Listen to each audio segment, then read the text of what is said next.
Economics. શું ભણવાનું આવે ઇકોનોમિક્સમાં? ઇકોનોમિક્સ સબ્જેક્ટમાં કેવા કેવા ટોપિક આવે? National income. ઓકે.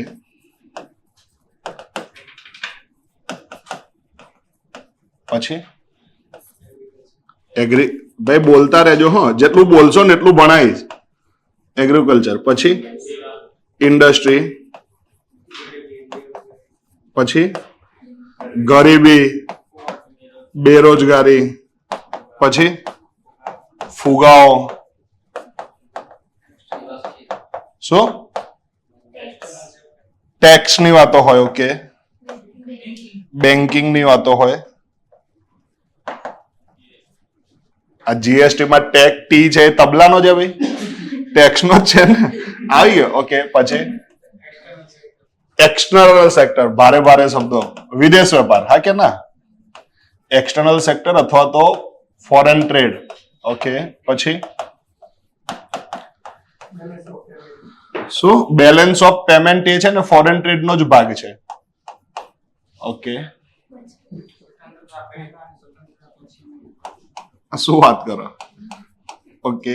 બજેટ કરીને એક શબ્દ આવે. પછી સ્વતંત્રતા પૂર્વે ભારતનું અર્થતંત્ર કેવું હતું અને ત્યાંથી અત્યાર સુધીમાં આપણે કેટલું બગાડ્યું? ના, એવું નહીં. એટલે હાલની પરિસ્થિતિ શું છે? પછી ઇન્ફ્રાસ્ટ્રક્ચર. ઓકે. બીજું પંચવર્ષીય યોજનાઓ, એટલે કે આ જે સ્વતંત્રતાની હાલ હતી બહુ ખરાબ હતી સર, બરાબર ને? ત્યાંથી આપણે જે સુધારવું હતું ઇકોનોમિક્સ ને, એના માટે શું કરવું પડે? શું કરવું પડે?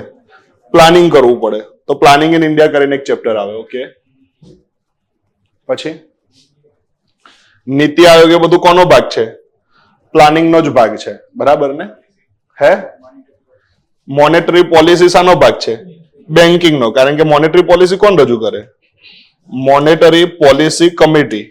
અને એમાં ક્યાંથી સભ્યો આવે? આરબીઆઈ. આરબીઆઈ નું ફૂલ ફોર્મ?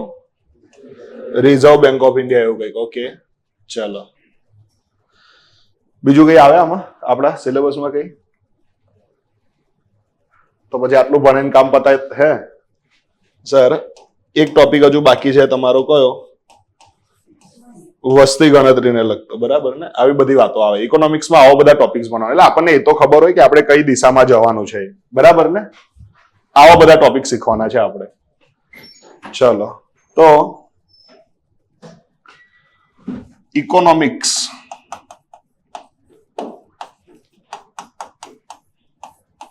અને એને ગુજરાતીમાં શું કહેવાય?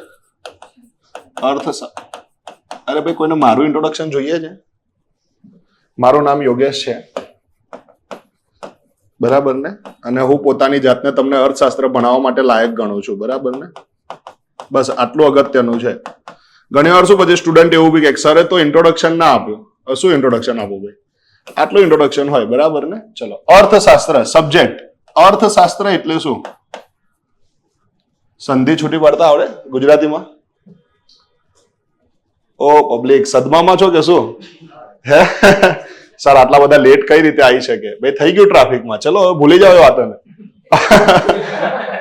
અર્થશાસ્ત્ર, અર્થનો શાસ્ત્ર, અર્થ વત્તા શાસ્ત્ર. હા કે ના? હા. શાસ્ત્ર એટલે તો ખબર પડે છે, ભણવા માટે વપરાય. પણ આ અર્થ એટલે શું? બહુ સરસ. પૈસા અથવા તો મૂડી. હા કે ના? હા. તો આ જવાબ છે ને અડધો સાચો છે, અથવા તો બીજી રીતે કહીએ તો અડધો ખોટો બી છે. કેમ એવું? તો અર્થનો જે રિયલ મિનિંગ છે ને એવો નહીં થતો. કેમ સર એવું? તો હું તમને એવું કહું કે એક કામ કરો ને, ચલો ને આપણે અહીંયાથી બોમ્બે જઈએ. તો તમારામાંથી ઓબ્વિયસ વસ્તુ છે કે જે તૈયારી કરવા માટે હશે અને જે સમય વેડફવા નહીં માંગતા હોય એ લોકો તરત જ પૂછશે કે અચ્છા સર, પણ બોમ્બે શાના માટે જવાનું છે? તો કહીશ કે બસ એમ જ જવાનું છે, ખાલી. તો તરત તમારામાંથી શું પાંચો જવાબ આવશે? તો પછી જવાનો મતલબ શું? જવાનો અર્થ શું? કહીએ છે ને આવું કે જવાનો મતલબ શું? તો પછી જવાનો અર્થ શું? અર્થનો મતલબ થાય તો જવાનો ઉદ્દેશ્ય શું? હલો, આ સમજાય? કેમ એવું? તો અત્યારે હાલ અર્થશાસ્ત્ર એટલે નોર્મલી બધા લોકો એવી વાતો સમજી લે કે પૈસાને લગતી જે કોઈ પણ વાતો હોય ને એ બધી કયા વિષયમાં થાય? અર્થશાસ્ત્રમાં થાય. પણ એવું કેમ છે ને એને સમજવું પડે. અર્થનો અર્થ જે શબ્દ છે એનો શાબ્દિક અર્થ શું થાય? બે શાબ્દિક અર્થ શું થાય? ઉદ્દેશ્ય. હવે એ કઈ રીતે હું તમને સાબિત કરી શકું? એક વ્યક્તિનું નામ તમે બધાએ સાંભળ્યું છે. કોણ? ચાણક્ય. ચાણક્યનું બીજું નામ કૌટિલ્ય. એમનું મૂળ નામ વિષ્ણુગુપ્ત. બહુ સરસ. તો એમને એક પુસ્તક લખ્યું છે. કયું પુસ્તક લખ્યું છે એમને? અર્થશાસ્ત્ર કરીને પુસ્તક લખ્યું છે. આ ચાણક્ય છે એ કયા વંશમાં થઈ ગયા? મૌર્ય વંશમાં થઈ ગયા. તો આ અર્થશાસ્ત્ર શાનું? પૈસા કઈ રીતે વધારવા, ખજાનો કઈ રીતે વધારવો એના માટેનું પુસ્તક છે. આ અર્થશાસ્ત્ર જે પુસ્તક છે એ ઇકોનોમિક્સ ને લગતું પુસ્તક છે? પૈસાને લગતું પુસ્તક છે? ના. તો શાને લગતું? રાજનીતિ શાસ્ત્રને લગતું. જે લોકોએ થોડું ઘણું ઇતિહાસ વાંચ્યું હોય કે ભણ્યા હોય ને એમને ખબર હશે કે અર્થશાસ્ત્રમાં પોતાના જે રાજ્ય છે, પોતાનું જે સામ્રાજ્ય છે એને સંરક્ષણ કઈ રીતે આપવું, એને વધારવું કઈ રીતે, એના માટેના સિદ્ધાંતો છે. બોલો સપ્ત સિદ્ધાંત એવું કઈક યાદ છે? ભૂલ થઈ ગઈ મારાથી, હું બોલ્યો નહીં. જુઓ સપ્ત સિદ્ધાંત, હિસ્ટ્રીનો સર થોડી જુઓ, પણ પોતાનું સામ્રાજ્યને વધારવા માટે, એટલે કે કયા સબ્જેક્ટ ઉપરનું પુસ્તક છે? રાજનીતિનું પુસ્તક છે.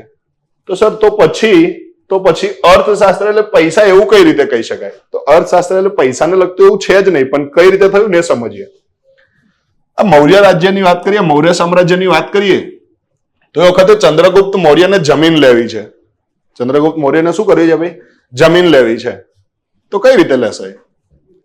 બહુ સરસ. શું કરવાનું? યુદ્ધ કરવાનું. કોની જોડે? આજુબાજુમાં જે સામ્રાજ્ય એની જોડે યુદ્ધ કરો. હા કે ના? એટલે કે સર ભૂતકાળમાં ઉદ્દેશ્ય શાનાથી પૂરા થતા હતા? શાનાથી? યુદ્ધોથી. તો સર મતલબ શું થયો તમે સમજો. સામ્રાજ્ય વધારવું હોય યુદ્ધ કરવાનું. શિવાજીને ઓળખો છો ને બધા? હા. જ્યારે ખજાનો જોઈતો હોય તો શું કરતા હતા? લૂંટ કરતા હતા. અને લૂંટ કરવા માટે યુદ્ધ જ કરવું પડે ને? હા. એટલે કે સર સામ્રાજ્ય માટે, ખજાના માટે બી શું કરવું પડે? યુદ્ધ કરવું પડે. ઓકે, આપણે તો આવા બી કિસ્સાઓ જોયા કે રાણી જોઈતી હોય તો એ શું થયેલા છે? યુદ્ધો થયેલા છે. એટલે કે ભૂતકાળમાં ઉદ્દેશ્ય શાનાથી પૂરો થતો? યુદ્ધોથી. અને ઉદ્દેશને પૂરો કરવા માટે, અને અચ્છા ઉદ્દેશનો બીજો મતલબ શું થાય? અર્થ. એટલે કે ઉદ્દેશને પૂરો કરવા માટે જે કંઈ પણ કામ કરો એ શાને કરવા માટે કર્યું હોય? અર્થને પૂરું કરવા માટે. ને એવા ઉદ્દેશને પૂરો કરવા માટે જે કાર્ય કરો એ બધા કાર્યોને કેવા કાર્યો કહેવાય? કેવા કાર્યો કહેવાય? આર્થિક કાર્યો કહેવાય. અને એ આર્થિક કાર્યોનો અભ્યાસ કરતું શાસ્ત્ર એટલે અર્થશાસ્ત્ર. એટલા માટે ચાણક્યએ લખ્યું પુસ્તકનું નામ શું આપ્યું? અર્થશાસ્ત્ર આપ્યું. ઓકે, અત્યારે મારે જમીન ખરીદવી છે. શું કરીશ? બાજુવાળા ઉપર હુમલો, યુદ્ધ, હે ને? ના. અત્યારે હાલ બધા ઉદ્દેશો શાનાથી પૂરા થાય? ભાઈ હાલની પરિસ્થિતિમાં બધા ઉદ્દેશો શાનાથી પૂરા થાય? પૈસાથી. અને એટલા માટે અત્યારે હાલ અર્થનો બીજો મતલબ નહીં, બધો મતલબ શું કરી નાખ્યો આપણે? પૈસા. આ સમજાય છે? સરસ. તો અત્યારે હાલ ઉદ્દેશો પૈસાથી પૂરા થતા હોવાથી જે પૈસાને લગતું કામ હોય એ કેવું કામ કહેવાય? આર્થિક કાર્ય. અને એનો અભ્યાસ કરતું શાસ્ત્ર એટલે અર્થશાસ્ત્ર. અહીંયા સુધી ક્લિયર? એટલે અર્થશાસ્ત્ર એટલે પૈસાને લગતી બાબતોનો અભ્યાસ કરતું શાસ્ત્ર નથી. ઉદ્દેશોને પૂરો કરવા માટે જે કંઈ બી કરવું પડે ને એ બધું શામાં આવે? અર્થશાસ્ત્રમાં આવે. આ સમજાય? જેમ કે વસ્તી નિયંત્રણમાં રાખવાની છે, આમાં શું પૈસાને લગતું કામ છે? પૈસાને લગતું કોઈ કામ ખરું ભાઈ? વસ્તી નિયંત્રણમાં રાખવી એ? ના. પણ આપણી જોડે જે રિસોર્સિસ પડ્યા છે ને, હા, જે કઈ બી ઘઉં છે, કુદરતી સંસાધનો છે, પેટ્રોલિયમ છે, એ બધા જો વસ્તી વધતી જશે તો ઝડપથી પૂરા થઈ જશે. હા કે ના? હા. તો આપણે શું કરવાની જરૂર છે? વસ્તીને નિયંત્રણમાં રાખવાની જરૂર છે. આ આપણો ઉદ્દેશ્ય છે. તો એ બધું શામાં આવે? શામાં આવે? અર્થશાસ્ત્રમાં આવે. આ સમજાય? ગુડ. ચલો, તો અર્થશાસ્ત્ર એટલે ઉદ્દેશોને પૂરા કરવા માટે જે કંઈ પણ કામ કરો ને એને કયું કાર્ય કહેવાય? કયું કાર્ય કહેવાય? આર્થિક કાર્ય. અને આર્થિક કાર્યનો અભ્યાસ કરતો શાસ્ત્ર એટલે અર્થશાસ્ત્ર. ઓકે, આ ઇકોનોમિક્સ નો મતલબ શું થાય? કહી દઈએ ચલો. એક શબ્દ છે, નામ છે શું એનો? ઓઇકોનોમોઝ. ઓઇકોઝ એનો મતલબ થાય ઘરનો સામાન, અને નોમોઝ નો મતલબ થાય વ્યવસ્થાપન કરવું એવું. એટલે શું સર એ તમને સમજાવું કે કદાચ આ તો કહું છું કે કોઈક વાર તમે ઘર અહીંયાથી છે જેમને પોતાનું ઘર બદલેલું હોય એવું, એક જગ્યાએથી બીજી જગ્યાએ લઈ ગયા હોય એવું. ઓકે, તો સામાન કાઢ્યો હશે ને તો ઓછામાં ઓછો 2 ટ્રક ભરાયો હશે, હા કે ના? હા. તો બધો સામાન ઘરમાં પડ્યો હોય તો દેખાતો નથી કે કઈ રીતે 2 ટ્રક સમાઈ ગયો. ઘરનો સામાન જો બધો કાઢીએ ને તો ઓછામાં ઓછો 2 ટ્રક ભરાય. અને 2 ટ્રક આમ ઘરમાં પાર્ક કરવા હોય તો આવી જાય ખરા? ના આવે. તો એ કઈ રીતે પોસિબલ થાય છે કે 2 ટ્રક સામાન ઘરમાં આવી બી જાય છે ને છતાંય જગ્યા બચે? તો એનું આપણે સારી રીતે શું કરેલું હોય છે? વ્યવસ્થાપન કરેલું હોય છે. તો જે રીતે ઘરના સામાનનું વ્યવસ્થાપન કરવું પડે એ રીતે આ વસ્તુને સમજજો હો, કે જે રિસોર્સિસ છે ને, સંસાધનો છે ને, હંમેશા કેવા હોય? હંમેશા કેવા હોય? લિમિટેડ હોય. અને વોન્ટ્સ કેવી હોય? જોરદાર, હે ને? અનલિમિટેડ. તો તમારે શાનું વ્યવસ્થાપન કરવું પડે? આ જે લિમિટેડ રિસોર્સિસ છે ને એનું એવી રીતે વ્યવસ્થાપન કરવું જોઈએ કે જેથી મેક્સિમમ વોન્ટ્સ ને શું કરી શકાય? ફૂલફિલ કરી શકાય. એના માટેનું સબ્જેક્ટ એટલે શું? ઇકોનોમિક્સ. ભાઈ સમજાય છે? હા. તો ઇકોનોમિક્સ ની બેઝિક વસ્તુ પહેલા તો એ તો ખબર છે કયો સબ્જેક્ટ ભણી રહ્યા છે. તો અર્થશાસ્ત્ર એટલે ક્યારે પૈસાની વાતો છે જ નહીં. અર્થશાસ્ત્ર એટલે શું? ઉદ્દેશોને પૂરા કરવા માટે જે કાર્ય કરવું પડે એ બધું શામાં આવે? આર્થિક કાર્ય. એનો અભ્યાસ કરતું શાસ્ત્ર એટલે અર્થશાસ્ત્ર. ઓઇકોનોમોઝ. હવે તમને એવું થાય કે સર ઘરનો સામાન ગોઠવી દો એને અર્થશાસ્ત્ર કહેવાય? ના, આ તો એક એક્ઝામ્પલ તરીકે લીધું કે જે રીતે ઘરનો સામાન વ્યવસ્થિત ગોઠવીએ છીએ ને એ રીતે આપણે આપણા રિસોર્સિસનો યુઝ એ રીતે કરવો પડે કે શું કરી શકાય ભાઈ? મેક્સિમમ વોન્ટ્સને ફૂલફિલ કરી શકાય. એના માટેનો સબ્જેક્ટ એટલે શું? ઇકોનોમિક્સ. ક્લિયર છે અહીંયા સુધી? ઓકે. તો ભૂતકાળમાં ઉદ્દેશોને પૂરા કરવા માટે શું થતા? યુદ્ધ થતા. અચ્છા, એવા સમયે પૈસા હતા ખરા માર્કેટમાં? એટલે મૌર્ય સામ્રાજ્યની વાત નથી, સિંધુ ખીણ વિંધુ ખીણ લઈ લો, એના પહેલાની વાતો લઈ લો. એ વખતે પૈસા હતા ખરા? ના. તો લેવડ દેવડ કરવી હોય તો કઈ રીતે થાય? ઓકે, વસ્તુ વિનિમય પદ્ધતિ.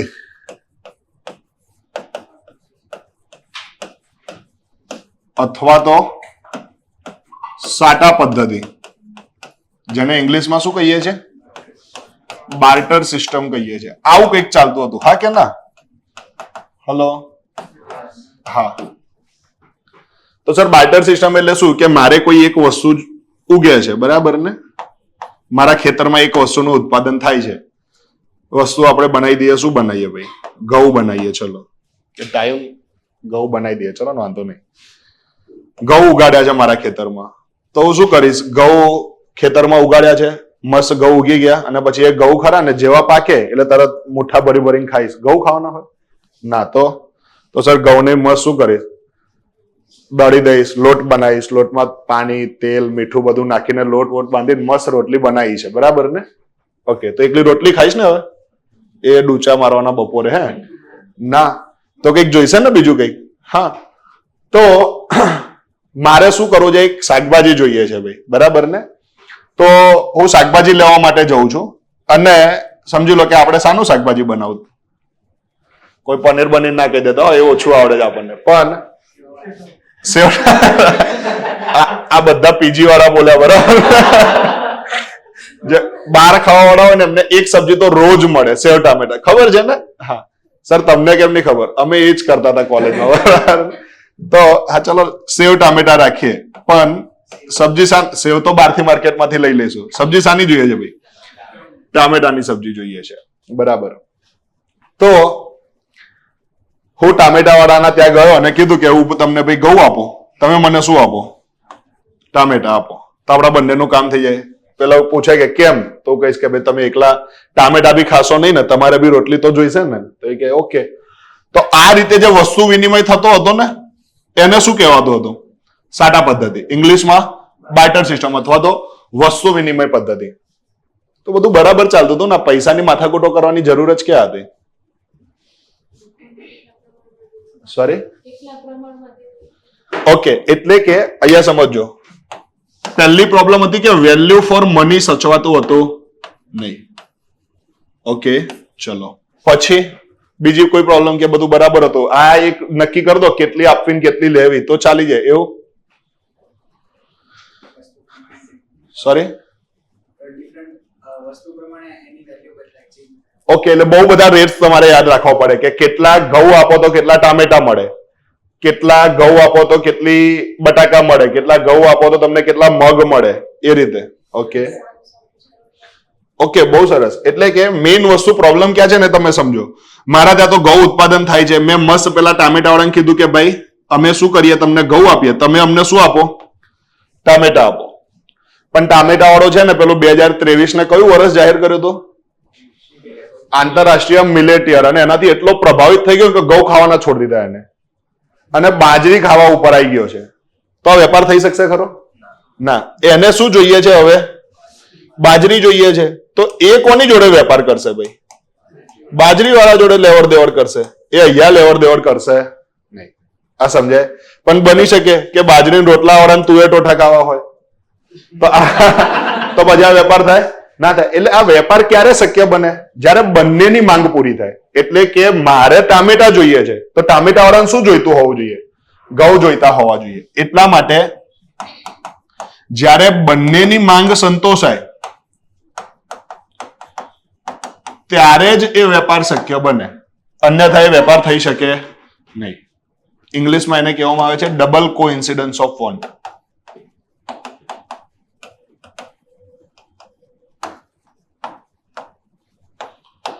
તો સર સાટા પદ્ધતિમાં પ્રોબ્લેમ છે, બંનેની માંગ સંતોષાવા ક્યાં બેસવાનું? બરાબર ને? દરવાજે દરવાજે જવું પડે કે ભાઈ ઘઉં પડ્યા છે, તમારે ટામેટા છે, ઘઉં જોઈએ જ તમારે?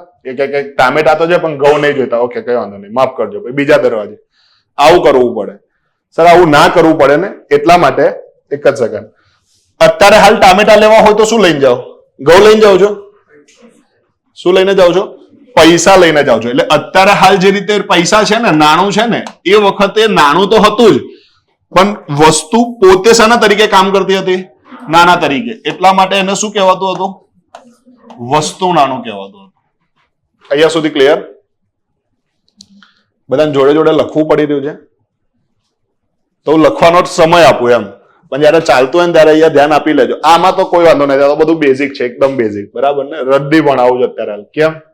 આ બધું ના બનાવો તમને એવું લાગે કે સરે તો ડાયરેક્ટ સબ્જેક્ટ ચાલુ કરી દીધો. બરાબર ને? એટલા માટે. પણ અત્યારે લખો તો ચાલશે, પછી લખવાનો કાં તો સમય આપીશું કાં તો પીડીએફ આપી દઈશું. બરાબર ને? પાછા આવી જઈએ. અર્થશાસ્ત્ર શું છે? અર્થશાસ્ત્ર શું છે? ઉદ્દેશોને પૂરો કરવા માટે જે કામ કરે એને કહેવાય આર્થિક કાર્ય, અને આર્થિક કાર્યનો અભ્યાસ કરતું શાસ્ત્ર એટલે અર્થશાસ્ત્ર. ઇકોનોમિક્સ એટલે શું? ઇકોનોમિક્સ ને છોડી દો, ફેંકી દો. બરાબર ને? લિમિટેડ રિસોર્સિસમાં અનલિમિટેડ વોન્ટ્સ ને મેનેજ કરવા માટેનું જે શાસ્ત્ર છે એને શું કહેવાય? ઇકોનોમિક્સ કહેવાય. અહીંયા સુધી ક્લિયર છે?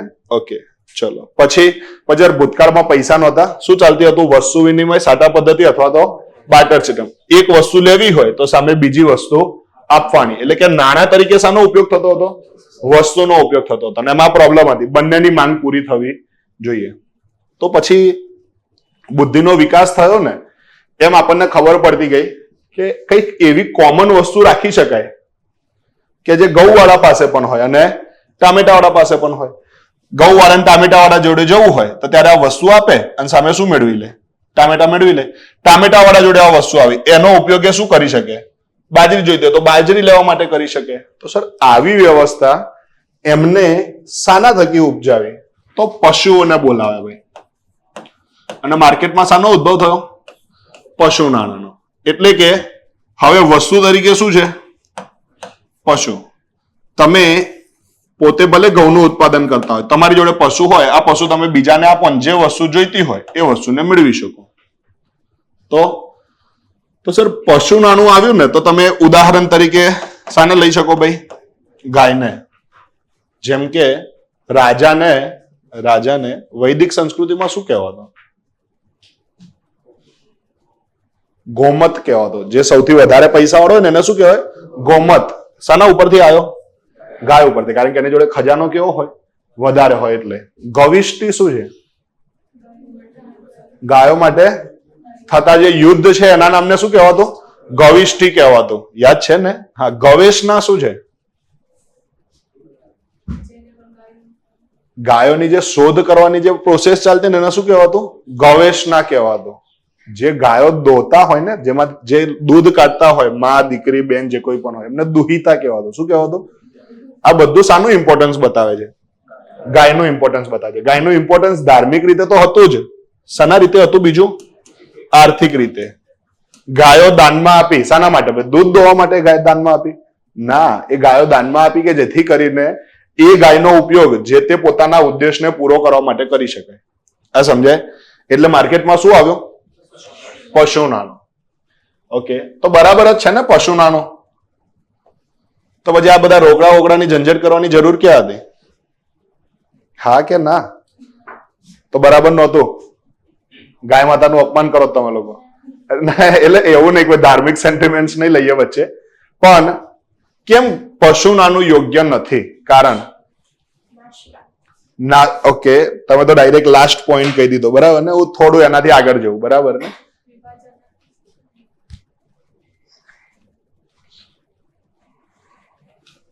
હા, છે ખરા એમ, બરાબર ને? મારી જોડે પૈસા છે તો મસ્ત ખિસ્સામાં મૂકીને આવ્યો. હલો, આ પરિસ્થિતિ વિચારો તો પોસિબલ છે? સર શું કરો? અરે ગાય નહીં. એટલે કે પેલા તેનો સંગ્રહ કરવો અને એક જગ્યાએથી બીજી જગ્યાએ લઈ જવું કેવું બની જાય? અઘરું બની જાય. હા કે ના? હા. બીજી વસ્તુ, પ્રોબ્લેમ ક્યાં છે ને એ સમજો તમે. કે હું અલા તો બીજા નીકળ્યા, બરાબર? હવે જો તમે એકની બે નોટ કરીએ, જાદુગર છું, બરાબર? આ હું દુકાનવાળા જોડે જઉં અને એને કહું કે ભાઈ વસ્તુ આપો, અને સામે આ 100 ની નોટ આપું તો પેલો આમ જુઓતો હોય છે. ખબર છે ને? ઘણા વેપારીઓ જોતા હોય છે. 100 ની તો કોઈ નહીં જોતું, પણ 500 વાળી નોટ જોતા હોય છે. ભાઈ આમ નોટ જુએ અને પછી આમ પાછી આપે કોઈક વાર કે લો આ નોટ તો મરી ગઈ છે. એવું હોય? નોટ મૃત્યુ પામે ખરી? ના પામે. હા કે ના? એટલે આની વેલ્યુ અત્યારે 100 રૂપિયા. આમ ફાડી, એટલે ફાડીશ નહીં તમે, પણ કદાચ ફાડી નાખું તોય કેટલા રૂપિયા? સર શું વાત કરો? હા, બેંકમાં જઈને બદલાઈ શકો ભાઈ. નોટ ફાટે તો ખરી જ ને? હા, તો ફાટે તો જાઓ તો બેંકમાં જઈને બદલી શકાય, પણ આની વેલ્યુ કેટલી રહેશે? 100 રૂપિયા. ફાટ્યા પછી આ રીતે આમ તમે જોયું હશે, ઘણા લોકો તો એવી રીતે નોટ યુઝ કરતા હોય છે ને, ખાસ કરીને મહિલાઓ, બરાબર ને?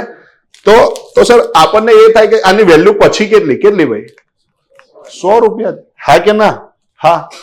એટલે કે સર આ નોટ કોઈ પણ પરિસ્થિતિમાં એની વેલ્યુ કેટલી જાળવી રાખશે? 100 રૂપિયા જાળવી રાખશે. ઓકે, ગાય જીવતી હોય તો વેલ્યુ હોય, પણ મૃત્યુ પામે પછી ના હોય. આ સમજો છો ને? તો સર એવી કોઈ વસ્તુને કરન્સી તરીકે ના રાખી શકાય કે જે સજીવ હોય, જે મૃત્યુ પામી શકતી હોય. આ સમજાય છે? હા. તો એટલા માટે પશુ નાણાંનો કંઈક અલ્ટરનેટિવ શોધવો પડશે. અને એટલા માટે માર્કેટમાં શાનો ઉદ્ભવ થયો? ધાતુ નાણું. ઓકે, ધાતુ નાણું એટલે તો બધાને ખબર છે. શું આવી ગયા? સિક્કાઓ આવી ગયા. જો હિસ્ટ્રી થોડું ઘણું વાંચ્યું હોય તો સિક્કાઓનો અભ્યાસ કરવાના શાસ્ત્રને શું કહેવાય? ન્યુમિસ્મેટિક્સ કહેવાય, અથવા તો મુદ્રા શાસ્ત્ર એવું કહેવાય. ઓકે, તો સર આ સિક્કાઓમાં બધું બરાબર ચાલતું હતું કે એમાં બી તકલીફ હતી? શાના સિક્કા બનતા ભૂતકાળમાં? સોના ચાંદીના, એટલે કે મોંઘી ધાતુના. હા કે ના? ઓકે, પહેલો પ્રશ્ન એ કે મોંઘી ધાતુના કેમ બનતા? વેલ્યુ જળવાઈ રહે. એનું રીઝન શું? કે લોખંડના સિક્કા બનાવતા, તો ખાલી કહું છું, સિક્કા શાના બની રહ્યા છે? લોખંડના સિક્કા બની રહ્યા છે. તો સૌથી વધારે પૈસા વાળો લુહાર હોત, એ તો શું કરો ભાઈ, પછી બેન્ચીસ બનાવે. જેટલું લોખંડ આવે ગોળ કાપી કાપીને શું બનાવે? સિક્કા જ બનાવે. હા કે ના? હા. તો સર મોંઘી ધાતુ ઝડપથી ના મળી રહે તો એટલા માટે આપણે શું કરવાનું? મોંઘી ધાતુમાંથી સિક્કા બનાવવાના. આ સમજાય બધાને? ઓકે. તો સર મોંઘી ધાતુથી સિક્કા બનાવવામાં તકલીફ શું છે? હવે પછી મોંઘી ધાતુના સિક્કા બનતા હતા તેમાં તકલીફ શું છે? કે કોઈ તકલીફ નહીં, ચાલવા દઈએ બધું. હે, એ તો ફાયદો થયો ને કે મૂલ્ય જળવાઈ રહે, પણ તકલીફ શું છે? કોની જોડે સિક્કા પડ્યા છે? 10 રૂપિયા, 20 રૂપિયા?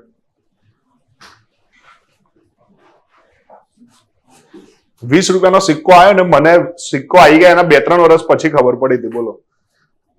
ઓકે, બસ બસ, ડન ડન ડન. ભાઈ સિક્કા ભેગા કરવા નહીં આવ્યો, બરાબર ને? લો સાહેબ, પેલું બાઉલ લઈને પણ અને કાલે આવું તો સારો એ લાગતો, બરાબર ને? શિક્ષક દિવસ હતો તો આજે શું છે? બરાબર. પણ આ સિક્કો 10 રૂપિયાનો દેખાય છે. આની વેલ્યુ હું એવું માનું છું ને કે 10 ગ્રામ જેટલી તો હશે. અને વજન કેટલો હશે? 10 ગ્રામ જેટલો તો હશે જ. તો જોઈને ગોલ્ડન કલરનો લાગે છે, હા કે ના? તો એવું માની લો કે આ ગોલ્ડનો જ બનેલો છે. તો આની વેલ્યુ કેટલી? 70,000 આસપાસ. 74 ચાલે છે, બરાબર.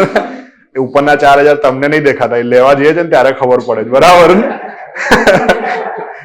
મેં તાજેતરમાં લીધું, ઝાટકો લાગ્યો એટલે, બરાબર ને? આ દુખી આત્મા બોલે, બીજું કઈ નથી, બરાબર? પણ સર આની વેલ્યુ કેટલી? 70,000. 10 ગ્રામ ગોલ્ડ હોય તેની વેલ્યુ કેટલી? 70,000 રૂપિયા. તો મારે શું કરવાનું? જે જગ્યાએ લેક્ચર લેવા જવું કે તમે સ્ટુડન્ટ તરીકે મને ફીસ આપો ને, તો કહું કે પૈસા આપવાના મને, પણ મને પૈસા છે ને રોકડા આપવાના, અને એ બી કેશ નહીં, પેલા કાગળ વાળા પૈસા નહીં. મને શું આપવાના? 10-10 ના સિક્કા જ આપવાના. કેમ આવું? તો મને ખબર છે કે આ શામાંથી બને? ગોલ્ડમાંથી. ઘરે જવાનું, મસ્ત ગેસનો સ્ટવ ચાલુ કરવાનો, બધા સિક્કા એક તપેલીમાં નાખીને, એટલે એ રીતે તો ના જ ઓગળે, ફર્નેસમાં, પણ બધી ધાતુને શું કરી દેવાની? ઓગાળી દેવાની. માર્કેટમાં જવાનો, એક સિક્કો કેટલા રૂપિયાનો? 70,000નો. કમાવું ત્યારે આની વેલ્યુ કેટલી? 10 રૂપિયા. ઓગાડ્યું એટલે વેલ્યુ કેટલી? 70,000. આ તો એકા ડબલ નહીં, એકા 10 ગુણા નહીં, એકા 7,000 ગુણા થઈ ગયું ને ભાઈ, રાતોરાત. આવું ચાલે? ના ચાલે. તો સર મોંઘી ધાતુના સિક્કા બનાવતા હતા ને, તો એમાં ઠગાઈ થઈ શકતી. ઠગાઈ એટલે લોકો લાવે, પછી ઓગાડે, મોંઘી ધાતુને માર્કેટમાં વેચી દે. પણ એ વખતે ઓછું થતું, કારણ કે રાજાશાહી હતી. હલો સર, રાજાશાહીથી શું ફરક પડે? તો રાજાશાહીમાં જે કાયદા હોય ને, જે નિયમો હોય ને, એનું સખ્તપણે પાલન થાય. સખ્તપણે એટલે જો કદાચ કોઈ ઝડપાઈ જાય ને આને ઓગાડતો, તો ફાંસી બની અપાઈ દેવામાં આવે. પેલી સોના મહોરો હતી ને, એને જો કોઈ ઓગાડતો ઝડપાઈ જાય તો શું કરી દેવામાં આવે? ડાયરેક્ટ ફાંસી આપી દેવામાં આવે.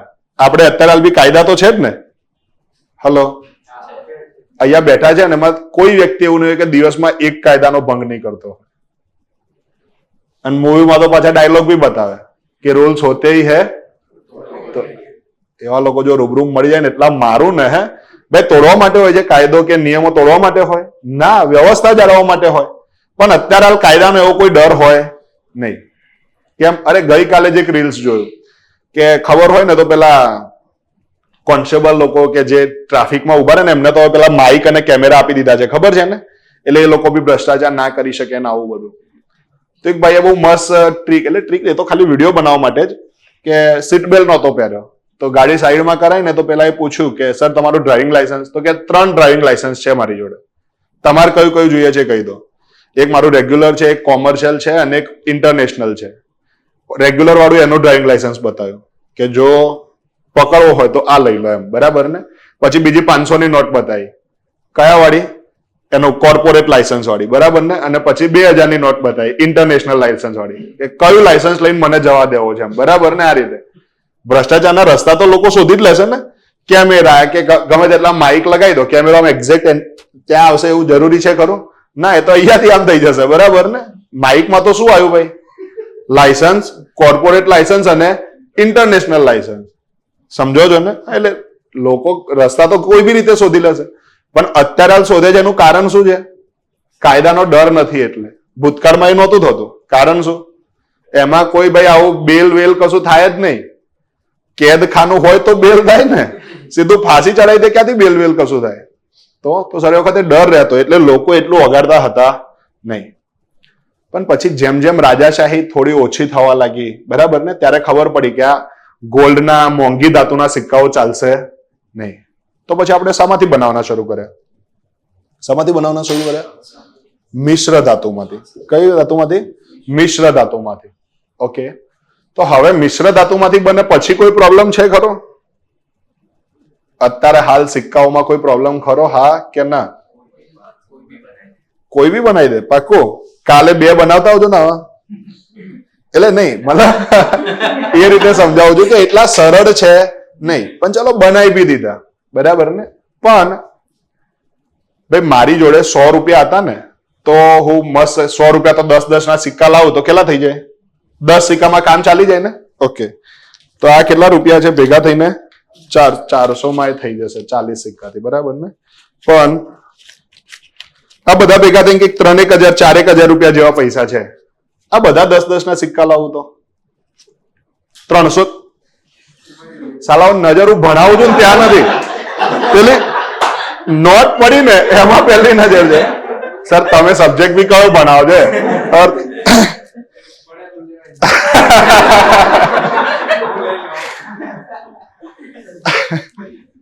હે ભગવાન, ઘોર કળિયુગ, બરાબર. પણ પાછા આવીએ. સર કહેવા શું માંગુ છું કે આ 4,000 રૂપિયા જો 10 ના સિક્કામાં હોય તો 400 સિક્કા, હલો, સાચવવા તકલીફ પડે ને. ખિસ્સામાં 25,000 રૂપિયા હોય તો ઇઝીલી આમ ઘડી વાળી મૂકી દેવાય ને. 500 ની નોટ હોય તો 25,000 10 ના સિક્કામાં હોય તો ખોબામાં આવે, ખિસ્સામાં આવે. કદાચ કાં તો ખિસ્સું એવું કરાવવું પડે કે અહીંયાથી ચાલુ થાય પૂરું ત્યાં નીચે થાય, બરાબર ને, એવું ખિસ્સું કરાવો તો કદાચ. હા કે ના? હા. એટલે કે સર વધારે માત્રામાં હોય ત્યારે સિક્કાને સાચવવા કેવા છે? અઘરા છે, બરાબર ને. એને ટ્રાન્સપોર્ટ કરવા વધારે અઘરા છે. તો સર આના માટે માર્કેટમાં આપણે બધા ભેગા થઈને મસ્ત કાગળનું નાણું બનાવી દીધું. શું બનાવી દીધું? કાગળનું નાણું બનાવી દીધું. ઓકે, તો સર આ કાગળનું નાણું છે ને, એને બીજા શબ્દોમાં ટોકન મની બી કહેવામાં આવે છે. શું કહેવામાં આવે છે? Token money. એને બીજા શબ્દોમાં ફિયાટ મની બી કહેવામાં આવે છે. આદેશ નાણું. ફિયાટ મનીને ગુજરાતીમાં શું કહેવાય? આદેશ નાણું બી કહેવામાં આવે છે. કેમ ને બધું સમજાઈએ. હો, કાગળનું નાણું, આ જે પૈસા છે, કોઈ બી એક નોટ લઈએ આપણે, બરાબર ને, 500 વાળી. આ નોટ છે, આની વેલ્યુ કેટલી? 500 રૂપિયા. હા કે ના? Okay, good. લાવો ને પેજ આપો ને એક છૂટું જાય.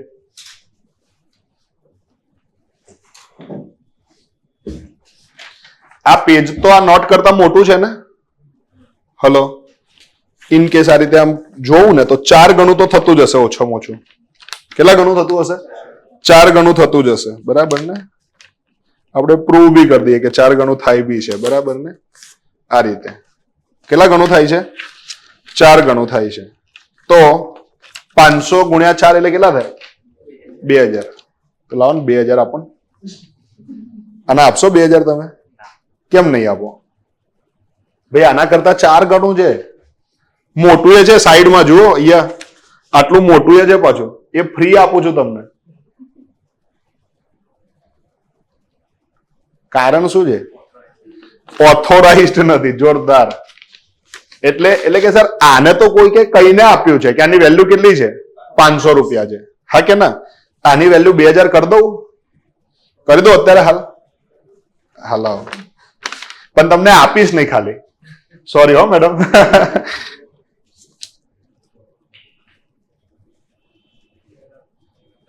2 લાખ કરી દો તો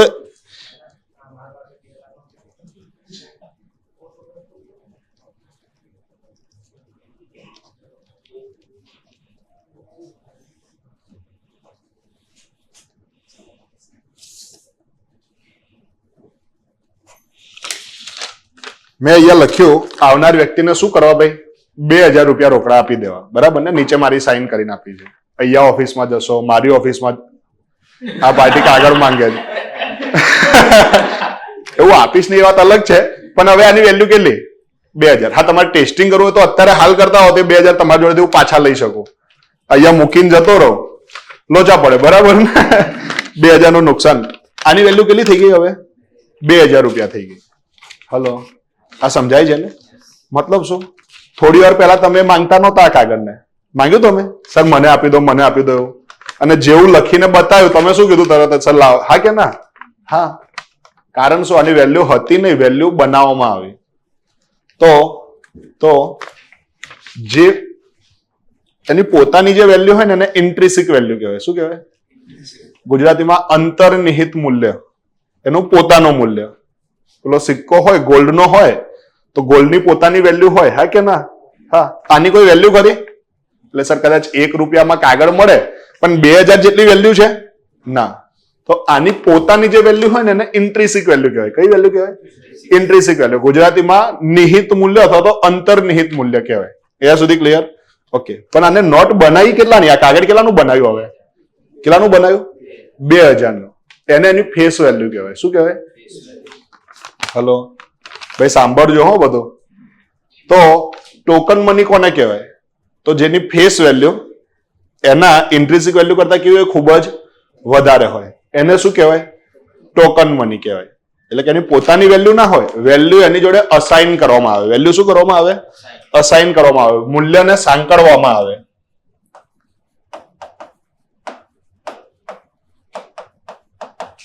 જોજો હો. બીજું એક ટોકન મની નું એક્ઝામ્પલ સમજાવું.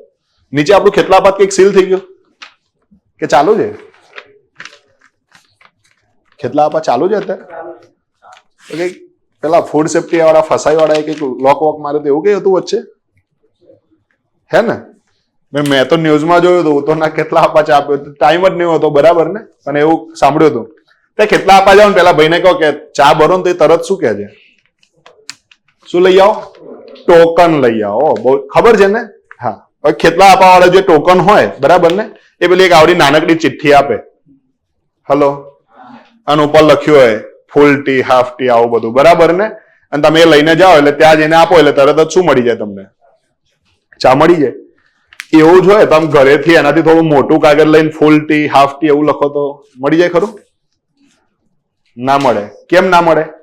કારણ કે વેલ્યુ પેલા કાગળની નથી, વેલ્યુ એના ઉપર જે લખ્યું છે ને એની છે. હજુ તોય આ તો લખેલું એ છે. પેલા હાઈવે ઉપર જઈએ ને આપણે, તો પેલા પ્લાસ્ટિક ના ખબર, ઓરેન્જ કલર ને ગ્રીન કલર ને પિંક કલર, આવા બધા પેલા પ્લાસ્ટિક ના ટુકડા આપે, નાના નાના બિલ્લા જેવા.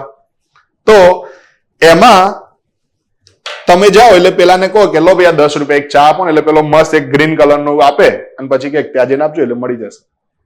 તમને એવું થાય સાલું જો આવું જ હતું તો ઘરેથી પ્લાસ્ટિકની ડોલ બહુ બધી ભંગારમાં પડી, કાપીને લેતો જ હતો.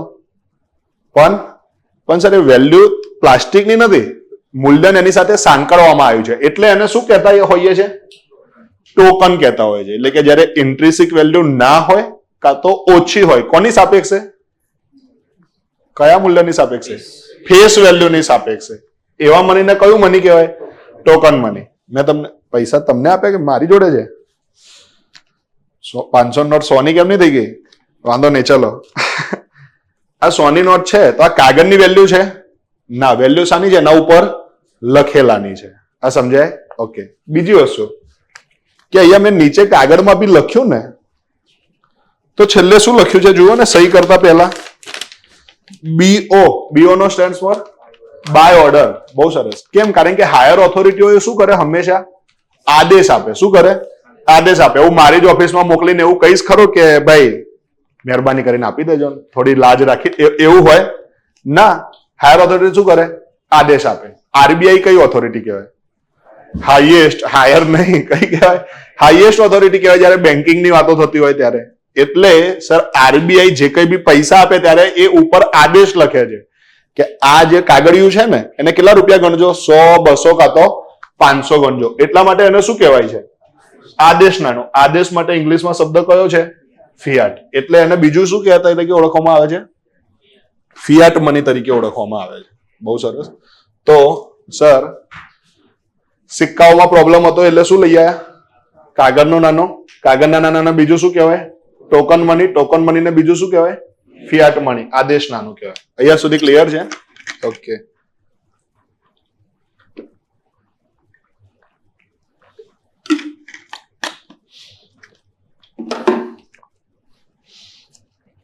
ચલો, હવે કાગળના નાણામાં કોઈ તકલીફ છે કે બધું બરાબર ચાલે છે? હે, આ તો પ્રોબ્લેમ છે હજુ? શું પ્રોબ્લેમ છે? શું પ્રોબ્લેમ છે બોલો? ફાટે ભાઈ, હવે આવો પ્રોબ્લેમ તમે કઈ રીતે કહી શકો કે ફાટી જાય? નો ડાઉટ એ તો ફાટે ખરો ને એને રિપ્લેસ બી કરવી પડે. એના સિવાય ઇકોનોમિક્સ ના હે શું કરવા હોય તો? હા, વધારે પૈસા હોય તો બરાબર ને. ફોર એક્ઝામ્પલ આ ખિસ્સામાં લાખ રૂપિયા આવી જાય, કાં તો 2 લાખ રૂપિયા આવી જાય, પણ 2 કરોડ રૂપિયા હોય તો ખિસ્સામાં આવી જાય? સર તમે ખાલી 2 કરોડ આપો ને, હું માથે લઈ, એવું નહીં, પણ 2 કરોડ રૂપિયા હોય તો આમ ખિસ્સામાં આવી જાય ખરા? ના આવે. અચ્છા, તો ખાલી કહું છું કે તમને ઘરેથી પેલી કોઈક વાર ફીસ આપે છે ને, અહીંયા એકેડેમીમાં ભરવાની કે સ્કૂલ કોલેજમાં ભરવાની, અને 50,000 કે એનાથી મોટી મૂડી હોય ને અને બેગમાં પડી હોય ને, તો આપણી નજર હંમેશા ક્યાં હોય? હા બોલો. પછી થોડી વાર એને પાછું ક્યાં બેગ? તમે પૈસા 50,000 ની ક્યાં વાત કરો છો? લાલ દરવાજા ગયા હોય ને અને ભીડમાં ખાલી 2,000 રૂપિયાની વસ્તુ લીધી હોય ને તો એ બેગ પાછળ નહીં ભરાવતા, પેલો આગળ લઈ લે છે, ખબર છે ને? હા, આ જોયું હશે બધાએ. તો સર જયારે વેલ્યુ વધારે મોટી થાય 1 કરોડ, અચ્છા 1 કરોડ તમારી જોડે પડ્યા છે, અહીંયા બેઠા છો ને, અહીંયા તો નહીં પણ આમ રસ્તામાં જાઓ છો, તમારી જોડે 1 કરોડ પડ્યા છે અને લોકોને ખબર પડી કે તમારી બેગમાં 1 કરોડ છે, તો બની શકે ભાઈ 100 રૂપિયામાં યુપીમાં મર્ડર થવાના કિસ્સા અત્યારે હાલ બી બને છે. તમને લાગે કે 1 કરોડમાં તમારું મર્ડર ના થાય? આ તો ઠીક છે કે મારી જોડે હવે પૈસાની કમાણી છે, બાકી હું જ કરી નાખું પેલા તો, બરાબર. પણ કહેવાનો મતલબ શું છે કે જયારે પૈસા વધારે, 1 કરોડની વાત છે, ઘરે 100 કરોડ પડ્યા હોય કેશમાં, તો ઊંઘ આવે ખરી? પછી સુવાનું બી નહીં, એવી ટેકનોલોજી ડેવલપ કરાવી દેવાની કે ઊંઘો ના તો એ ચાલે, બરાબર ને? 100 કરોડ પછી શું મતલબ છે? પણ તકલીફ એ છે કે ટેન્શન રહે, હા કે ના? હા. તો રોકડ જયારે વધારે માત્રામાં હોય ત્યારે એને સાચવવું અઘરું પડે. બીજી વસ્તુ સેફ નથી. તો કોઈ વાંધો નહીં સર, ટેન્શન લેવાનું નહીં, ટેન્શન દેવાનું. એટલા માટે આપણે શાનો ઉદ્ભવ કર્યો? બેંકનો ઉદ્ભવ કર્યો. અને માર્કેટમાં કયું નાનું આવી ગયું? બેંક નાનો. એટલે પૈસા તમારા છે, ખાલી તમારી જોડે નથી. ક્યાં પડ્યા છે? બેંકમાં પડ્યા છે. તો સર બેંક નાનું લાવ્યા તો એમાં હવે કોઈ તકલીફ છે કે બધું બરાબર ચાલે છે?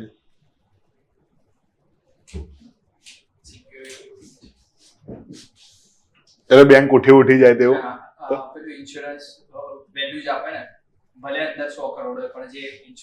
ઇન્સ્યોરન્સ વેલ્યુ કેટલી છે અત્યારે હાલ? ખાલી 5 લાખ રૂપિયા છે, બરાબર ને? ઓકે. પણ આ તો ખાલી કહું છું, આપણે બધા ખાતામાં 1300 રૂપિયા લઈને ફરતા હોય, આ તો ખાલી કહું છું. આપણને આ વધારે મૂડીથી શું મતલબ? બીજો શું પ્રોબ્લેમ છે? હે? અને તમને શું લાગે આજે નથી હશે ને એ લોકોનામાં 1300 નહીં એટલે નહીં હશે, બરાબર? ના એવું નથી. શું કહો છો? બીજું પ્રોબ્લેમ કઈ રીતે પડે સમજો કે મારે સવારે 7 વાગે જવું છે તો બેંકમાંથી પૈસા ઉપાડી શકાય ખરા? ના ઉપાડી શકાય, કારણ કે બેંક તો એનો જે ટાઈમ હોય ત્યારે જ ખુલે, હા કે ના? હા. પણ સર એ પ્રોબ્લેમને સોલ્વ કરવા માટે આપણે એક મસ્ત વ્યવસ્થા કરી દીધી. શું બનાવી દીધા? એટીએમ લઈ આવ્યો. તો બેંક નાનામાંથી આગળ વધીને આપણે શું બનાવ્યું ભાઈ? પ્લાસ્ટિક નાનું બનાવ્યું. ઓકે, હવે તો બધી પ્રોબ્લેમ સોલ્વ ને ભાઈ. આ એટીએમ થી પૈસા ગાંધીનગરમાંથી ઉપડી જાય? હલો, અમદાવાદથી, મુંબઈથી, જમ્મુ કાશ્મીરથી, બધેથી ઉપડે ને? ન્યુયોર્ક જાવ તો હા, એટલે કે સર ભારતમાંથી બધે ઉપડી જાય, પણ વિદેશમાં જઈએ ત્યાં જ્યાં કરન્સી બદલાય ત્યાં તકલીફ પડે. અને એ તકલીફને દૂર કરવા માટે માર્કેટમાં લેટેસ્ટ વસ્તુ જે આવી એ કઈ છે ભાઈ? વર્ચ્યુઅલ કરન્સી અથવા તો ક્રિપ્ટો કરન્સી. શું છે? Crypto currency. તો સર ભૂતકાળમાં તો પૈસા જ નહોતા. એ વખતે તો શું ચાલતું હતું? વસ્તુ વિનિમય ચાલતો હતો. એટલે કે વસ્તુ નાણા તરીકે વપરાતી હતી, પછી પશુ, પછી ધાતુ, પછી કાગળનું નાણું, પછી બેંક મની, પ્લાસ્ટિક મની અને છેલ્લે ક્રિપ્ટો કરન્સી સુધી માર્કેટમાં આવ્યા. આપણે માર્કેટમાં પૈસાને લઈ આવ્યા. આવી ગયા ભાઈ પૈસા. ઓકે, હવે સર ઉદ્દેશને પૂરો કરતા શાસ્ત્રને શું કહેવાય? કાર્યને શું કહેવાય? આર્થિક કાર્ય. એનો અભ્યાસ કરતું શાસ્ત્ર એટલે અર્થશાસ્ત્ર. ભૂતકાળમાં જ્યારે બી ઉદ્દેશ પૂરો કરતા યુદ્ધો કરતા, ધીમે ધીમે આ યુદ્ધ બંધ થયા અને શાનો ઉદ્ભવ થયો ભાઈ? નાણાંનો ઉદ્ભવ થયો. હવે નાણાંનો અભ્યાસ કરતું શાસ્ત્ર અથવા તો નાણાં માટે એટલે કે પૈસા માટે જે કાર્ય કરો એને કયું કાર્ય કહેવાય? આર્થિક કાર્ય. અને એનો અભ્યાસ કરતું શાસ્ત્ર એટલે અર્થશાસ્ત્ર. તો હવે બધી કોની વાતો કરીએ? નાણાંની, પૈસાની વાતો કરીએ. અહીંયા સુધી ક્લિયર છે? ઓકે, ચલો. આ બધું પછી લખી લેશો તો ચાલશે ને? કારણ કે આજે લેટ પડ્યા છીએ, લખાવાનો સમય આતે બધું, બરાબર ને? કોઈ એક જણ લખી રહ્યા છે કોણ અહીંયા? તમે લખો છો ને? હા, તો ફોટો પાડીને મોકલાઈ દઈશું, બરાબર ને? બધા એમાંથી લખી લેજો. ચલો, હવે માર્કેટમાં પૈસા આવી ગયા છે, બરાબર ને? અને મારે બી એક સંસ્થા ઉભી કરવી છે, એરા સિવિલ સર્વિસીસ નામે. શું કરવું છે ભાઈ મારે? એરા સિવિલ સર્વિસીસ નામે સંસ્થા ઉભી કરવી છે. તો આ એરા સિવિલ સર્વિસીસ સંસ્થા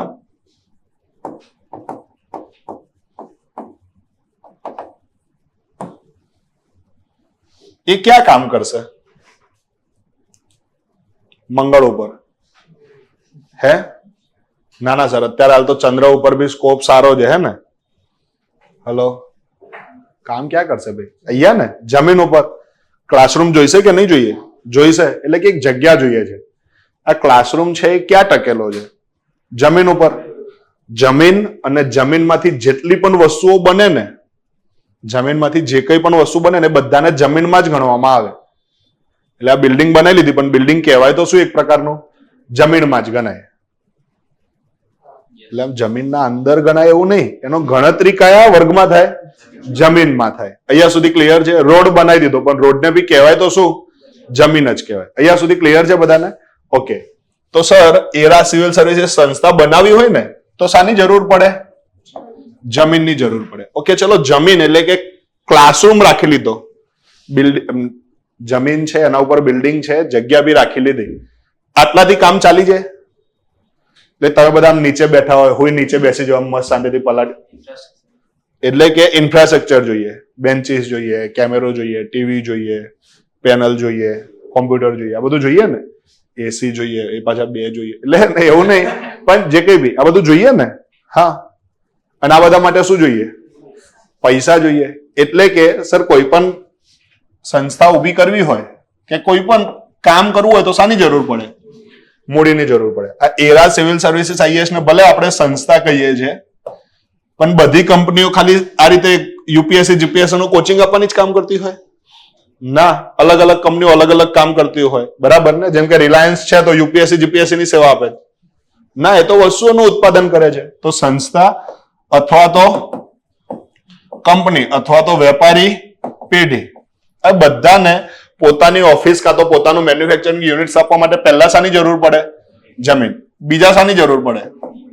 મૂડી. ઓકે, જમીન આવી ગઈ, ક્લાસરૂમ લઈ લીધો, બેન્ચીસો આવી ગઈ, કેમેરો, બધું જ રેડી છે. બધું જ એટલે બધું જ જેટલું છે ને અહીંયા એ બધું રેડીમેડ છે. તો તમે આવો અને જાતે અહીંયા બેસો અને જાતે બોર્ડ જોઈને પછી જતા રહેજો. ચાલશે ને? ના, મારા જેવા કોઈક મજૂરની એટલે કે કોઈક ફેકલ્ટીની જરૂર પડશે, હા કે ના? મજૂર એટલા માટે કીધું કે હું જે કંઈ પણ કરી રહ્યો છું અત્યારે હાલ શું કહેવાય? શ્રમ કહેવાય. શું કહેવાય? મજૂરી કોણ બોલેલા? શ્રમ કહેવાય. ભાઈ હું બોલું ચાલે, તમે બોલો કેમનું ચાલે? બરાબર ને? પણ સમજવા ખાતર હું જે કરું છું એને શું કહેવાય? શ્રમ કહેવાય. બરાબર ને? તો સર, કોઈ પણ કંપનીને ચલાવવા માટે શાની જરૂર પડે? શ્રમ કરવા વાળા લોકોની જરૂર પડે. બરાબર ને? ઓકે.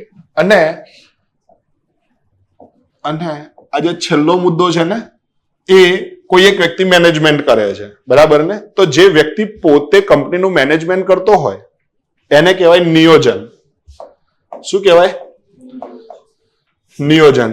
અને કોઈ વ્યક્તિ કંપની શાના માટે ચલાવતો હોય? પૈસા કમાવા માટે. એટલે કયા સ્વરૂપે પૈસા કમાવા માટે? નફા સ્વરૂપે. કઈ રીતે? તો આ બધું એને ભેગું કર્યું. શું ભેગું કરશે ભાઈ? જમીન. સમજવા ખાતર જમીન લાવ્યો છે એ નામના વ્યક્તિ જોડેથી. એરા સિવિલ સર્વિસીસે જમીન કોની જોડેથી મેળવી? એ નામના વ્યક્તિ જોડેથી મેળવી. તો આ એ નામના વ્યક્તિ જોડેથી ખરીદી નથી, ભાડેથી જગ્યા છે. તો આ જમીનનું શું આપવું પડે? ભાડું આપવું પડે. તો એરા સિવિલ સર્વિસીસે પાછું એ ભાઈને શું આપવું પડે? ભાડું આપવું પડે. એરા સિવિલ સર્વિસીસ સંસ્થા ઉભી કરવા માટે મારી જોડે મૂડી પણ નહોતી ભાઈ. તો બહુ સરસ. ક્યાંથી લાવવું પડે? વ્યાજે લાવવા પડે. તો સમજી લો બી નામનો એક વ્યક્તિ છે, હલો, એ મને શું આપે છે? મૂડી આપે છે. મફત આપશે? સમાજ સેવાનું કામ કરે? ના. શું લેશે મારી જોડેથી? વ્યાજ લેશે. હા કે ના? સર, કોઈ એક વ્યક્તિને ફેકલ્ટી તરીકે બોલાવા છે શ્રમ માટે. આવો યોગેશ સર. યોગેશ સર મફત આવે? હા. શું આપવું પડે? વેતન. તો શ્રમમાં બદલામાં શું હોય? વેતન હોય. ઓકે. આ સંસ્થા શાના માટે બનાવી છે? ભજન કરવા? નફો મેળવવા માટે નહીં, વસ્તુ અને સેવા પૂરી પાડવા માટે. આવું ના કહેવાય, બરાબર ને?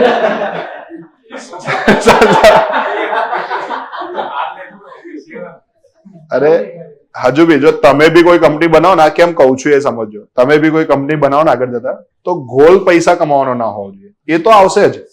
ગોલ સર્વિસ સારી રીતે પ્રોવાઈડ કરવાનો. અને સારી રીતે સર્વિસ પ્રોવાઈડ કરશો તો મોં માંગી ફીસ મળવાની છે કે નથી મળવાની? હા. કોઈ વસ્તુ સારી બનાવશો, ક્વોલિટી સારી બનાવશો તો પૈસા સારા મળવાના છે કે નથી મળવાના?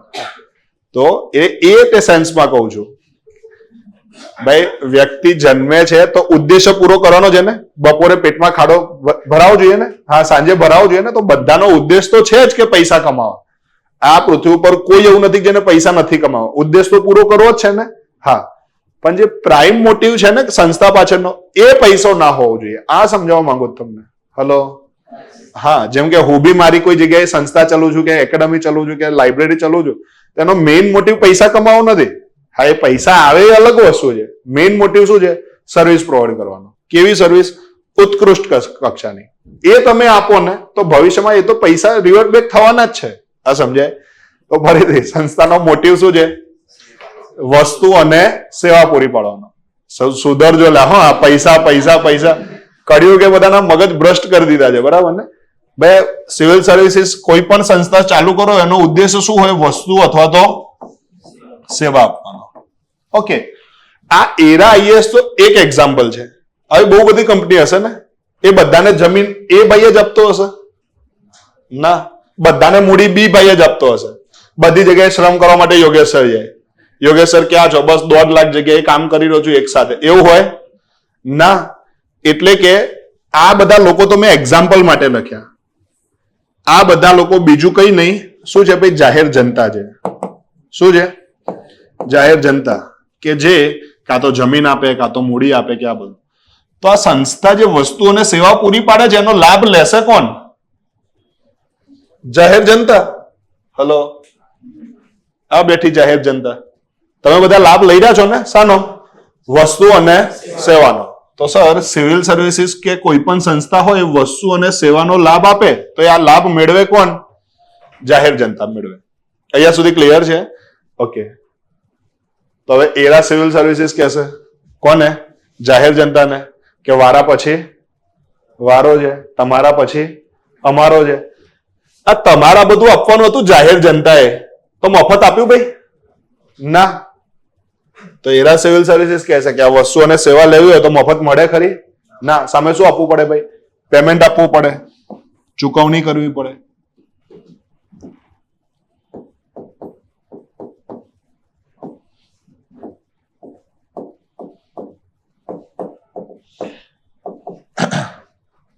તો સર, કોઈ પણ સંસ્થા એના મેનેજમેન્ટ એટલે કે એના જે ઓનર હોય એ શું કરતા હોય?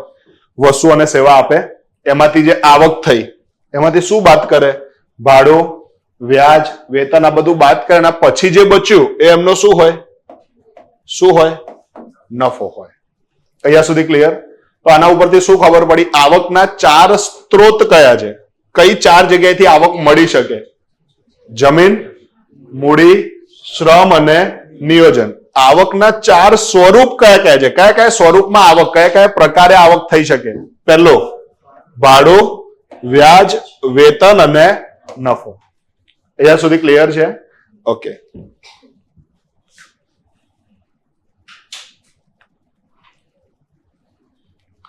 તો સર, થઈ શું રહ્યું છે ને એ જોઈએ આપણે. શરૂઆતમાં પૈસા સંસ્થા જોડેથી ક્યાં જાય છે? જાહેર જનતા જોડે. કયા કયા સ્વરૂપે? ભાડું, વ્યાજ, વેતન અને નફા સ્વરૂપે સંસ્થા જોડેથી પૈસા ક્યાં જાય? જાહેર જનતા. પછી એ જ પૈસા જાહેર જનતા જોડેથી ક્યાં જાય? સંસ્થા જોડે. દેખાય છે? શાના સ્વરૂપે? ચુકવણી, પેમેન્ટ સ્વરૂપે. તો સર માર્કેટમાં, અર્થતંત્રમાં પૈસાનો જે આ ચક્રાકાર પ્રવાહ છે ને એ સતત કેવો રહે છે? ચાલતો જ રહે છે.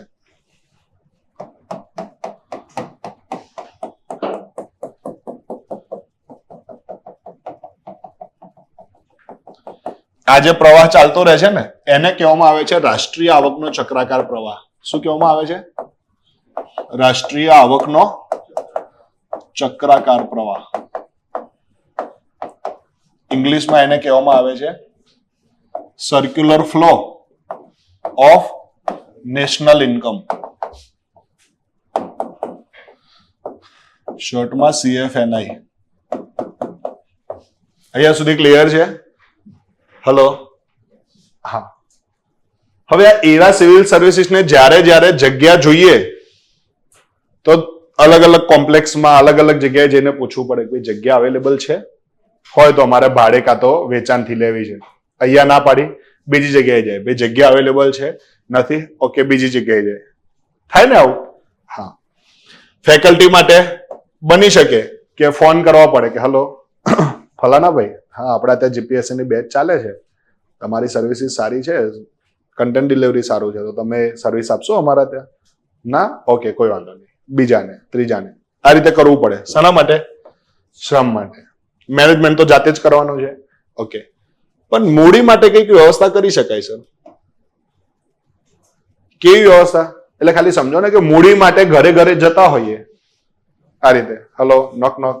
હા બોલો, એકચ્યુઅલી એરા સિવિલ સર્વિસીસ માંથી આવું છું, અમારે એક સંસ્થા ચાલુ કરવી છે, અમારી જોડે મૂડી નથી, તમે આપશો, અમે તમને વ્યાજ આપીશું. આવું કરવા જઈએ તો કોઈ આપે ખરા? ના. તો એના માટે એક વ્યવસ્થા ગોઠવી. કઈ વ્યવસ્થા? કે જાહેર જનતા જોડે જે પૈસા કામના નથી, વધારાના પડ્યા છે ને, એ આ વ્યવસ્થાને આપે. જાહેર જનતા જોડે જે વધારાના પૈસા હોય કોને આપે? આ જે વ્યવસ્થા છે એને. પછી આ વ્યવસ્થા જેને પૈસા જોઈતા હોય એને શું કરે? શું કરે ભાઈ? ધિરાણ આપે. એટલે કે શું આપે? લોન આપે. અહીંયા સુધી ક્લિયર છે? ઓકે. તો સર એક એવી વ્યવસ્થાનો ઉદ્ભવ થયો કે જેની જોડે પૈસા વધારે છે એની જોડે તે સ્વીકારે અને જેને જોઈએ છે એને લોન આપે.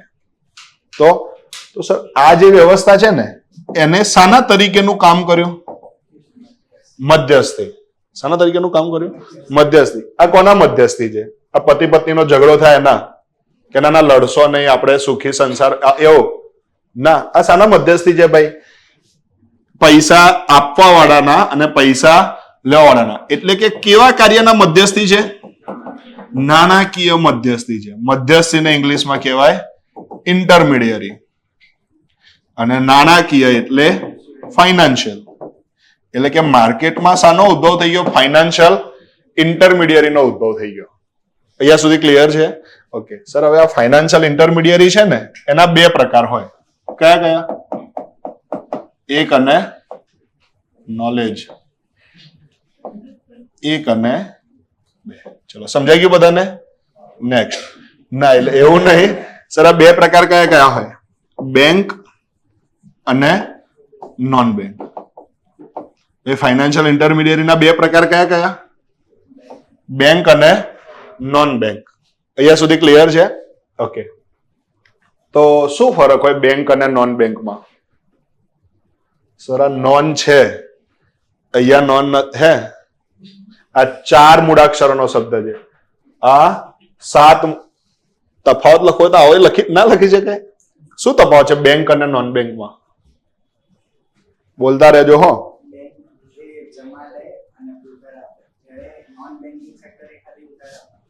શું આ જમા ના લે? પાક્કો બોલતા પેલા જબાન સંભાળ. એટલે ના એવું નહીં, પાક્કો ના લે. આ જમા લઈ શકે પણ ઉધાર આપી શકે. જોરદાર, બરાબર ને? બીજા કોઈને હજુ કે આ બંને ખોટા, હું કહું એ સાચું, એવું કઈ હોય તો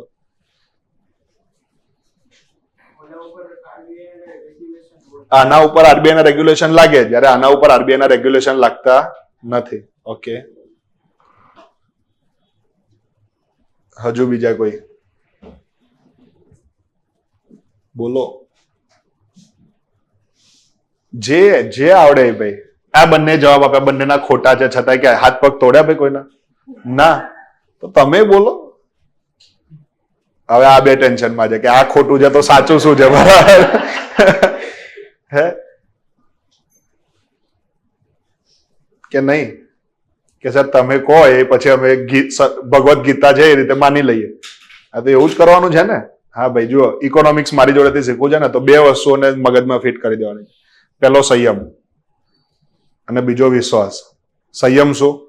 તો જે વસ્તુ અત્યારે નહીં આવી ને, આખો સિલેબસ પતી ગયો, અત્યારે લેક્ચર પૂરો થશે એટલે ના, તો જે અત્યારે નહીં આવે એ ક્યારે આવશે? નેક્સ્ટ સ્લાઇડમાં. નેક્સ્ટ સ્લાઇડમાં નહીં આવે એના પછીની સ્લાઇડમાં, કદાચ આ લેક્ચરમાં નહીં આવે નેક્સ્ટ લેક્ચરમાં. પણ જ્યારે હું કહીશ ને કે સિલેબસ પૂરો, ત્યાં સુધીમાં જેટલું સિલેબસમાં છે, જેટલું તમારા માટે કામનું છે, બધું આવી જશે. આ એક વિશ્વાસ હોવો જોઈએ. અને આવશે, કોઈ પણ વસ્તુ હશે કામની હશે ને આવશે જ, કોઈ વસ્તુ બાકી રહેશે નહીં. સંયમ, બરાબર ને? ઓકે, તો અહીંયા હું બધું જ કહેવાનો છું. નોન બેંક કોને કહેવાય? તો સર કેમ અડધા સાચા છે, કેમ ખોટા છે, એ વસ્તુને સમજો. તમે તો આખું 180 ડિગ્રી આન્સર બદલી નાખ્યો, બરાબર ને? તમારા લોકોનું કેટલા લોકોનું બેંક એકાઉન્ટ છે? અચ્છા, બધાનું હોવાનું, આવું કેમ પૂછું છું? ઓકે, તો સેવિંગ એકાઉન્ટ હશે લગભગ બધાનું, હે ને? ઓકે, બીજા કયા પ્રકારનું એકાઉન્ટ ઓપન કરી શકાય? કરંટ એકાઉન્ટ ઓપન કરી શકાય. બીજા કયા પ્રકારનું? રિકરિંગ ડિપોઝિટ હોય, પછી ફિક્સ ડિપોઝિટ હોય. ઓકે, આવા બધા ડિપોઝિટ કરાવી શકાય. તો કઈ બેંકમાં ખાતું છે? કોટક.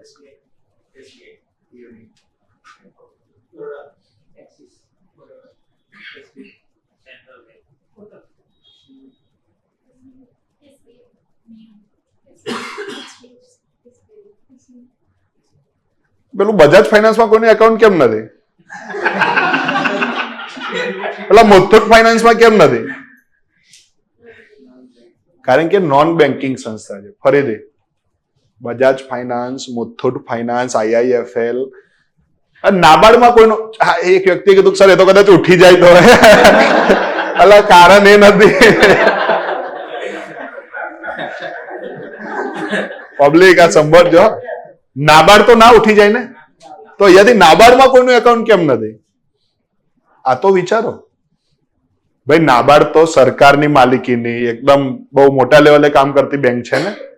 નાબાર્ડ બેંક જ છે એ તો ખબર છે ને બધાને. નાબાર્ડમાં પેલો બી છે ને એ બેંકનો છે. હા, national bank four agriculture and rural development. તો નાબાર્ડમાં એકાઉન્ટ કેમ નથી? કારણ કે કઈ સંસ્થા છે? નોન બેંક સંસ્થા છે. આ સમજાય? ઓકે, તો હું પહેલા શું કરું, એક્ઝામ્પલ લખી દઉં એટલે તમારા દિમાગમાં ક્લિયર રહે.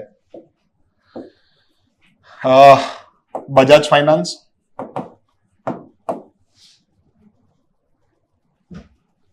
એટલે મુથુટ ફાઇનાન્સ નહીં જોતો તો કોલ આવે કે નહીં એ જોતો હતો, બરાબર?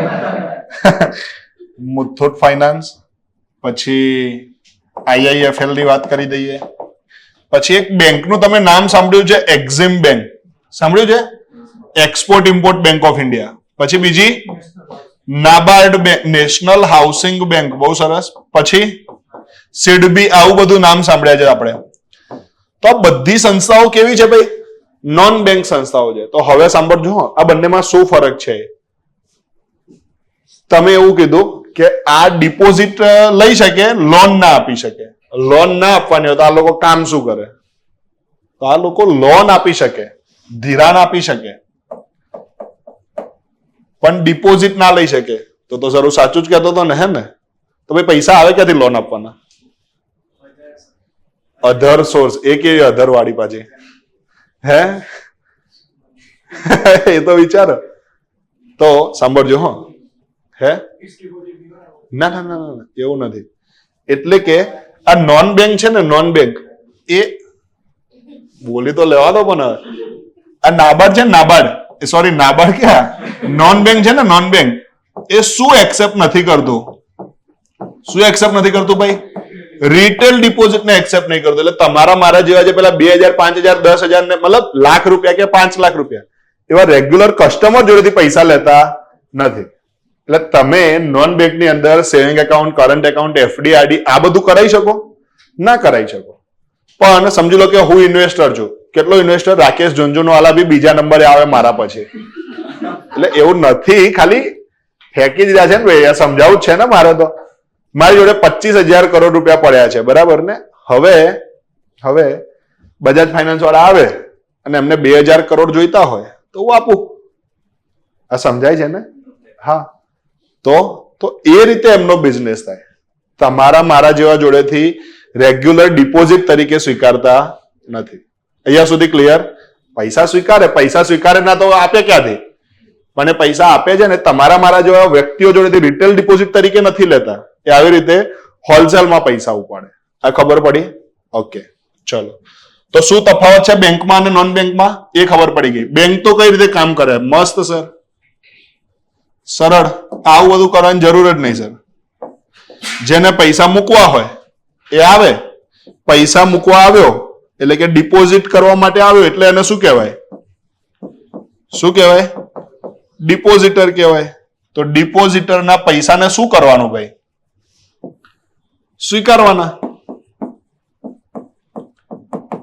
અને એ પૈસાનો ઉપયોગ શાના માટે કરવાનો? જેને લોન જોઈતી હોય એને આપવા માટે, ધિરાણ આપવા માટે. તો સર જે લોન લે એટલે કે જેને બોરો કર્યો એને શું કહેવાય? બોરોવર. હલો, આ સમજાય છે ને? તો બેંક કઈ રીતે કામ કરે? બોલજો હો. ડિપોઝિટ અને ડિપોઝિટને એક્સેપ્ટ કરે અને બોરોવરને લોન આપે. અહીંયા સુધી ક્લિયર? ઓકે. તો કોઈ ડિપોઝિટર પોતાના પૈસા બેંકમાં શું કરવા મૂકે? બહુ સરસ. કારણ કે તમને તમારી ડિપોઝિટ ઉપર શું મળે? વ્યાજ મળે. તો બેંક એવી તો કેવી ગાંડી કે પૈસા લે અને પાછા તમને વ્યાજ આપે. હલો, બહુ સરસ. તો આ જેને ધિરાણ આપ્યું એની જોડેથી બી શું લે?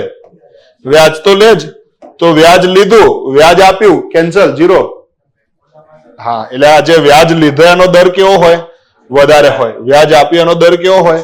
ઓછો હોય. અને આ જે આ વ્યાજનો તફાવત છે એ જ બેંકનો માર્જિન છે. નફો નહીં, એ બેંકનું શું છે? માર્જિન છે. એમાંથી પોતાનો ખર્ચો બાદ કરો ત્યારે જઈને એ શું ગણાય? એનો નફો ગણાય. અહીંયા સુધી ક્લિયર છે? ઓકે. તો બેંક કઈ રીતે કામ કરે? બહુ સરળ. કઈ રીતે કામ કરે? આવી રીતે તો ખરું જ.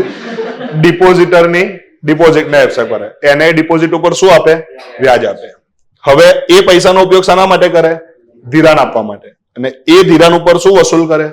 વ્યાજ વસૂલ કરે. ક્લિયર અહીંયા સુધી? ગુડ. તો બેંક કઈ રીતે કામ કરે સમજાઈ ગયું ને? હા. તો હવે જાણીને મજા આવશે કે બેંક આવી રીતે કામ કરતી નથી. શું? તો ઠીક છે કે તમે સર છો, બાકી બહાર મળતા ને તો આ બધું આટલું મસ્ત શાંતિથી શીખીએ છે. તમે 3 વાર અમને બોલાવો છો પછી શું કહો છો તમે કે બેંક આવી રીતે કામ કરતી નથી? તો કેવી રીતે કામ કરે છે એ જાણવું હોય ને તો નેક્સ્ટ એપિસોડ જોવું પડે. આ સમજાય? આજના માટે કેટલો? આટલો જ. હજુ સબ્જેક્ટ ચાલુ જ નહીં થયો. હજુ સબ્જેક્ટ ચાલુ થયો નથી. પણ જયારે નેક્સ્ટ લેક્ચરમાં મળીશું ને ત્યારે આનાથી આગળની વાતો કરીશું કે બેંક ખરેખર કઈ રીતે કામ કરે છે, શું પિક્ચરમાં આવે છે. બરાબર ને? આરબીઆઈ જેવું કંઈક સંસ્થા આવશે, બરાબર ને? કંઈક આવશે મોનેટરી પોલિસી જેવું ને બહુ બધી વાતો આવશે.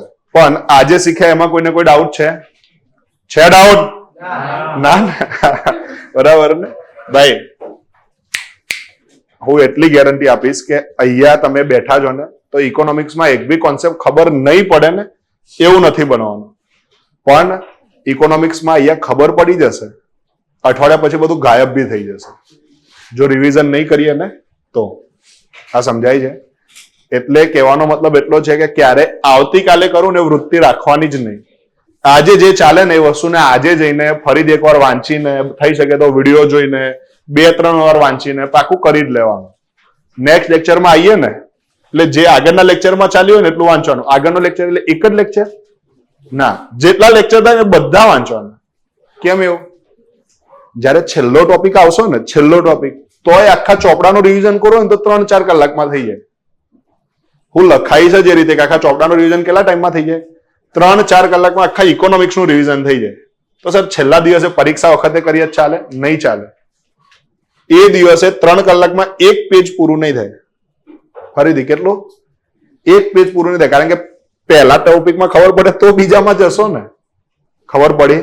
હા, એનાથી બેટર છે કે આખા ચોપડાનું 4 કલાકમાં રિવિઝન કરવું હોય ને તો જ્યારે લેક્ચરમાં આવો ને, એક લેક્ચર થાય તો એકનું રિવિઝન કરીને આવવાનું, 2 થાય તો 10 થાય તો 10 નું રિવાઇઝ કરીને આવવાનું. તો બહુ મજા આવશે. ક્લિયર છે? ઓકે, ચલો આજના માટે આટલું રાખીએ છીએ. નેક્સ્ટ ટાઈમ મળીશું ત્યારે આગળની વાતો કરીશું. બરાબર ને? સોરી, કાલે મારો લેક્ચર નહીં હોય ને ભાઈ? ફરીથી કે મારી તો એક્ઝામ છે પરમ દિવસે, બરાબર ને? DYSO mains. પણ છતાં આ તો તમારા જેવા ગરીબોનું કલ્પના, એવું નહીં. પણ આ વસ્તુને બી આપણે સમજવાની કે લેક્ચર લેવો અગત્યનો છે, બરાબર ને? તમને ખબર બી તો હોવી જોઈએ કે તમને ઇકોનોમિક્સ કોણ ભણાવવાનું છે, સરને બી આવડે છે કે નહીં આવડતું, બરાબર ને? ભણાવતા આવડે છે ને? હલો, કે સર હજુ કાલે આવો તો ખબર પડે, એવું તો નથી ને? ઓકે, તો આપણા લેક્ચર આવશે 12 તારીખ પછી આવશે, બરાબર ને? પછી રેગ્યુલર લેક્ચર આવશે. પછી તમે કંટાળશો કે જાય તો એવું નહીં, પણ આપણે બહુ સારી રીતે ઇકોનોમિક્સ ભણવાનું, બરાબર ને?